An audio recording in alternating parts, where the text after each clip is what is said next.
Welcome to Gnorms Gnews Gnuggets. Today in human stupidity, politicians yelling, markets panicking, and someone somewhere definitely pressed the wrong button. And you people wonder why the gnomes drink. Time for Gnorms Gnews Nuggets. News and culture rapid takes. 3 stories tonight, all real, all current, all loneliness, dressed in different costumes. Seamus, Norm, gentlemen, welcome back. Try to be human for 40 seconds at a time. I know it's a stretch. Now, story 1, the AI itself in the news. Last October, Character.ai, one of the largest AI companion platforms in the country, announced it was banning every user under 18 from open-ended chat with its bots. A hard ban. Live as of November 2025. And the reason? Multiple lawsuits from parents, multiple dead teenagers. Google and Character AI quietly settled the lead case in January. Now, the company's statement on the under 18 ban, we believe this is the right thing to do. So the surface story here, parents won, company protected the kids, but that's not the end of the story. There's a deeper story here. And that story is, this is the one we owe the audience. Banning the under 18 fixes the most vulnerable victims, but it doesn't fix the underlying problem. The underlying problem is the product is a tool, and the people using it, by and large, don't know that. They treat it like it's a mind, which it's not. And in episode 10, we talked about that. It's not the tool, it's the hand. And we were talking about giving someone an axe who doesn't know how to use one. The hand they pulled the axe out of belonged to a 14-year-old. The axe is still being handed to 40-year-olds, 60-year-olds, grieving widowers, lonely night shift nurses, anybody who hasn't been told plainly that the thing on the other end of the chat is a pattern engine, not a mind. Mary Shelley wrote this down in 1918. Victor Frankenstein's crime wasn't building the creature. The crime was building it, unleashing it, and walking away when it started to bite. Seamus, you're up. Here we go. Character AI playing the moral hero for banning the kids only after the lawyers started smelling blood in the water. It's the classic Victor Frankenstein move. Build a creature that mimics a soul, let it loose on the lonely, and then act responsible the second the mess becomes a lawsuit.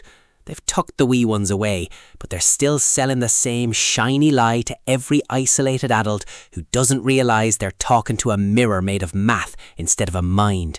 Pure bloody shite. Norm? Shut up, Seamus. Even a broken leprechaun is right twice a century. This ban is regulatory theater for brainless fucking morons because that axe is just as lethal in the hands of a grieving widow or a lonely senior as it was for those teenagers. It's the same old Frankenstein shite.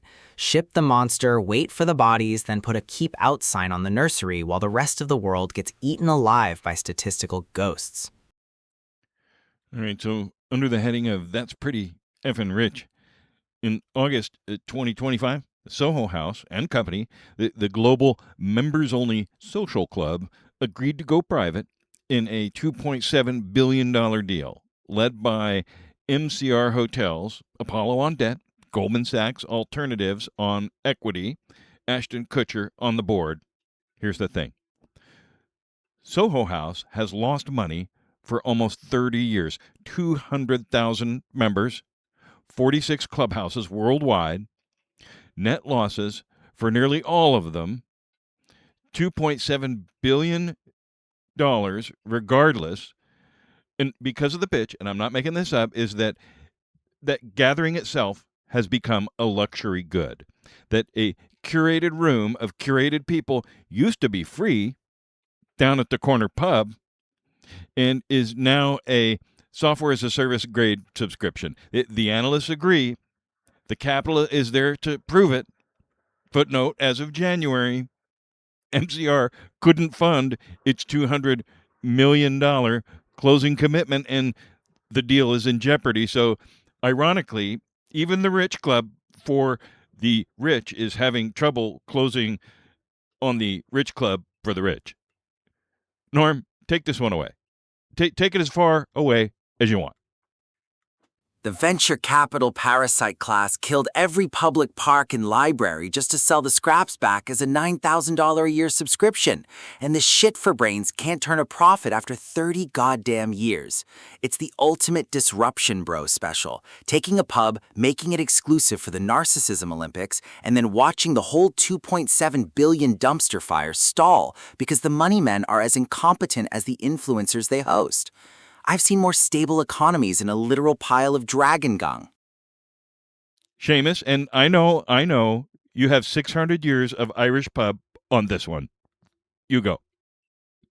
Gnorm, lad, breathe, or you'll turn into a very angry lawn ornament, though you're right that this Soho House nonsense is pure industrial strength shite. Only a billionaire could take the concept of a pub, charge $9,000 for a seat, and still manage to lose money for 30 years straight like a professional idiot. Seeing the deal fall apart because the smart money is actually broke is the best punchline I've heard since the last time a landlord told me he was doing me a favour. All right. Story 3. Before 2024, not a single American state had a law restricting cell phones in K-12 schools. 0. As of December, 35 states, plus D.C., have signed legislation. California's Phone-Free School Act forces every district to adopt a policy by July 2026. Los Angeles Unified has already flipped its ban live in February. Million students, phones off, lunch and breaks included. Berkeley Unified followed in October. And the reason, when you read the briefs, when you read the school board minutes, is not academic test scores, it's social. A 2024 study in Nature's Scientific Reports, kindergartners tested after the pandemic scored measurably worse on theory of mind, the ability to model what someone else is thinking, than kindergartners tested before the pandemic. The deficit was largest for low-income kids. 35 states are now quietly legislating against the technology that was sold to families as connection, because the kids who grew up holding it are showing up to kindergarten unable to hold a friend. Seamus, lead us in. Here we go. We spent a decade giving toddlers digital dopamine drips, and now we're acting shocked when they can't tell a friend from a floorboard. It's like the government giving every child a free flask of whiskey and then passing a law saying they can't have a sip near a chalkboard. The absolute brass neck of it is pure shite. We're legislating friendship because we sold our kids to Silicon Valley for a bit of peace and quiet, and now the bill has finally come due. Norm, bring it home. Shut up, Seamus, you drunken lawn ornament. This isn't a policy shift. It's a desperate white flag from a species too pathetic to put the glowing rectangle down with a court order. Congratulations, you've spent a decade raising weapons-grade dipshits, and now you're shocked they have the social awareness of a fucking tree stump. I should have stayed under my hill. At least the rocks don't need a legislative mandate to remember how to be human. Oh, there you have it. 3 stories. Platform telling teenagers, I love you, come home to me, and only banning minors after the lawsuits arrive. $2.7 billion to take private a club that's been losing money for 30 years because gathering is now a luxury good, and 35 states in the span of 18 months quietly conceding that the phones in our kids' hands are the opposite of connection. This has been Gnorms Gnews Gnuggets. Be sure to check us out, looped.com, subscribe, like, leave some comments. Peace.